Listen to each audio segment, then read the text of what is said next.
Everyone, welcome to the Empath Tarot. It's another love reading, timeless in general. Take what resonates lang po, maybe some part of the reading maka-resonate kayo, some part of it hindi dahil iba't ibang mga energies. Pero tignan natin ang message ng universe, love messages, life messages. Ano kaya mga aral gabay sa buhay, pag-ibig, and life in general?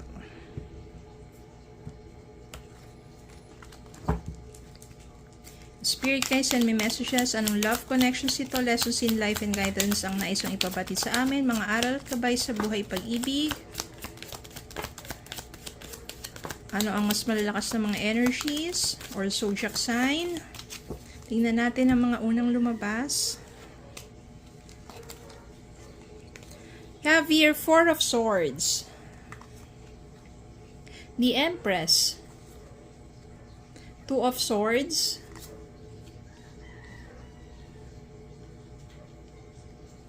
The Emperor. May the Empress na, may the Emperor. So much. 3 of Pentacles. Page of Cups. King of Swords. Kuha na lang tayo ng isa pa. Bottom of the deck. 5 of Swords. So meron ditong 5 of Swords and 4 of Swords. No, maaring may nangyari sa inyong dalawa ng person ninyo na kung saan may conflict, may pagtatalo. Kaya nandito yung 5 of Swords. No, conflict ito. Sa dami ng conflict sa inyong dalawa at marami kayong mga pagtatalo dito, mga clash, ganyan, sa mga behaviors. At minsan lack of communication. No, kaya naging ganun ang inyong relationship. Away-bate, away-bate. Minsan, ayaw mo nang isipin pa, you want to rest your mind. Gusto mo na lang na maging stress-free na. Kasi nga, sobrang mabigat naman talaga kapag ganun. Then, maaring nagkahiwalay kayo. Nagkahiwalay kayo dito ng person mo. Parang kay ito. Kaya si The Emperor at si The Empress. The Emperor kasi, ang behavior niyan, no, siya talagang, di ba pag isang emperor, no, kung anong sasabihin dapat masusunod.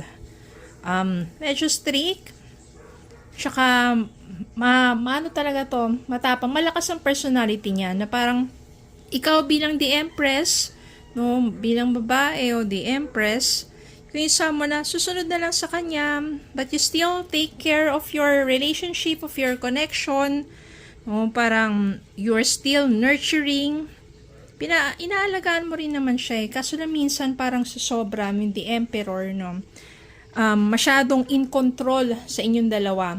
Wala kang say. Siya lang lahat talaga ang nagko-control sa inyong relationship. Siguro, yun yung naging dahilan ng inyong conflict. Na parang feeling mo, lahat na lang kinokontrol niya. Wala ka ng independence. At the same time, yan, minsan you feel that you are being hurt or medyo nasasakal ka na. Love mo naman siya, kaso lang minsan yung mga love na nakakasakal, diba? Nakakapagod din minsan. Kaya yun nangyari, gusto mo na mag-rest na lang ang your mind and your soul. Maaring ganito, meron kasing ibang tao dito. Si King of Swords. Si King of Swords, maaring sa mga panahon na magkahiwalay kayo, nakilala mo si King of Swords. Siya yung someone is very intelligent, rational. Kapag kausap mo tong taong to, parang ang dami mong natututunan sa kanya, parang napaka-intelihente nito. At the same time, mararamdaman mong totoo. Yung hindi puro kayabangan lang, hindi puro kasinungalingan lang or pabida. Mafe-feel mo na itong taong to, every time nakausap mo, nagsasabi ng totoo, nagkikwento ng totoo, ganyan. So, maaring yung loob mo, unti-unti nahuhulog sa kanya. Kaya naman, nagpapahiwatig din tong si King of Swords. No, parang meron din siyang nararamdaman sa'yo, pero hindi pa ganun kalalim kumbaga yung connection ninyong dalawa. Parang nandun parang sa getting to know each other kayo. Pero, nafe-feel mo na talaga na he is true to you, kung ano yung mga intentions niya. Samantalang, ito natin yan ilagay. Si Emperor, si The Emperor naman, gusto na niya i-work out ang inyong samahan. No? Parang sa mga panahon na magkahiwalay kayo, gusto niyang ayusin. Gusto niya makipag-ayos. Habang meron kang na-meet na someone na bago, is very intelligent, conversational, and meron na ring feeling sa'yo, pero sabihin natin hindi pa ganun kalalim ang inyong connection. Kaya, nahihirapan kang mag-decide. Babalik ka ba dito na gusto nang ayusin? O babalik ka ba dito na meron ka nang nararamdaman sa kanya at medyo nahuhulog na ang kalooban mo sa kanya?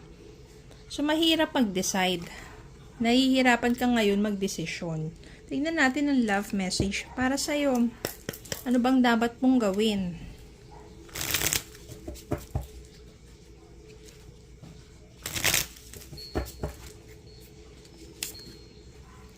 Beware of codependency, addictive behaviors, or affecting your romantic life. Ito nangyari sa inyo ni The Emperor. Codependency. So, kailangan mawala na yung codependency na yan. Kung makikipag-ayos siya sa'yo, dapat hindi na ganyan yung babalikan mo sa kanya. Masyado siyang addictive behaviors din eh. Soulmate. Yes, this person is your soulmate. Your connection is sacred. Maaring ito yung soulmate mo naman. Si King of Swords. Kasi parang you feel secure. You feel na kalmado lang. Ang dami mong natututunan pa sa kanya. Baka siya talaga yung soulmate mo, 'di ba? Sa kanya naman, feeling mo nasasakal ka. Balance. There needs to be a healthy balance of physical, emotional, and spiritual intimacy for a relationship to be sustainable. So, kailangan balance. Saan mo ba nafe-feel? Yan. Saan mo ba nafe-feel, nararamdaman? Sa puso't isipan mo, or deep within your soul, saan mo ba nararamdaman, or nafe-feel, na balanse?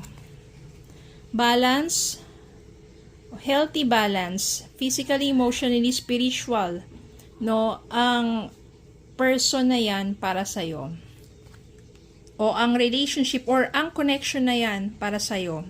Kay The Emperor, being always in control, you feel na nasasakal ka, pero gusto na niyang ayusin.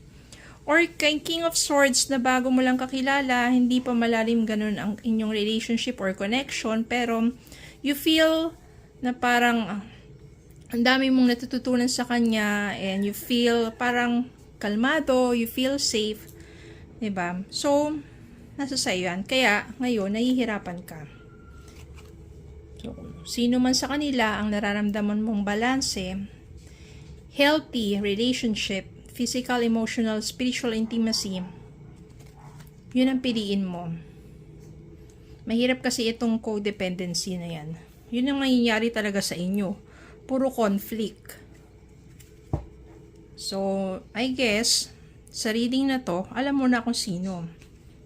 No, maybe you need to move forward and to open yourself to someone, maybe new, but you feel balanced, secured. Okay, so yun lang po. Maraming salamat po for watching. Please don't forget to like, share, comment, subscribe, follow me on Facebook and YouTube. Have a good day po and God bless.